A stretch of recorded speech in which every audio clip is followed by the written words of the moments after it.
Sa iba pang balita, nakaburol na sa kanilang tahanan ng labi ng bayaning pulis na si Police Corporal Kelvin Francisco, isa sa mga nasawi sa engkwentro sa Buwa di Poso, Lanao del Sur.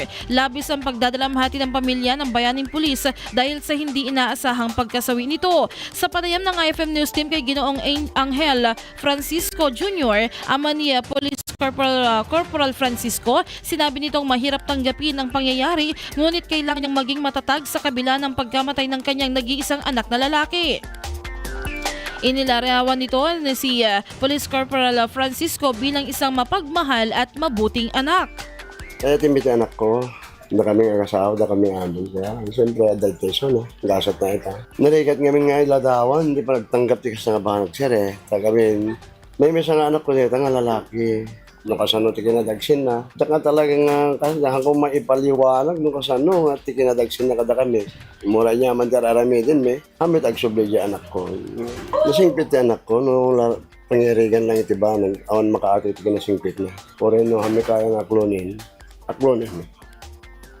Ayon naman sa pinsan nitong si Ginang Rosemary Francisco, naging mabuti rin ito sa kanya. Anya, bagamat napalayo dahil sa kanyang tungkulin bilang isang tagapagsilbi sa bayan, hindi ito nakalimot sa kanyang pinagmulan. Kaya naman, hindi rin ito na makakalimutan ang kanilang naging samahan bilang magpinsan.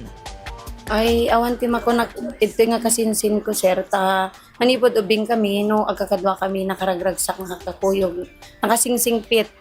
Kit itata idi nakaadalmit isuna na dati servisyon kada agbakasyon ito'y Jones. Kit umay na kami sarong karan nga kanayon iti San Mariano no kasi nga agbakasyon. So, ang huli po naming pag-usap sa chat lang, pag may day siya, lagi kong sinasabi na mag-iingat siya dahil nasa critical siyang lugar.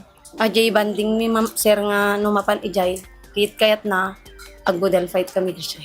Di kanayon nang akuin kanyami nung may jay sa Mariano. Samantala, patuloy rin ang pagdating ng mga nakikiramay sa naiwang pamilya ng biktima, kaya naman nagpapasalamat si Ginoong Francisco sa mga ito. Nagpaalala rin ito sa mga kasamahan ng anak na mag-iingat sa mga susunod pang operasyon at hiniling ang kanilang kaligtasan habang ginagawa ang tungkulin sa pagsisilbi sa bayan. Alawad lang, kararag lang. Tabaring na matulungan na kani Apo Diyos. Tapos sa kaming inaldaw, Domingo ang simba eh. Parang hindi anak ko eh. Aginanakan anak ko. Ada ka dito. Amum no kasano, tati banding tang agama. Welcome da amin. Sige ka bagyan mo din San Mariano. O Renaldaw aldang wadada. Kahit ko inaldaw wadda bisita. Tapos may katbasiti iling miti anak ko. IFM News.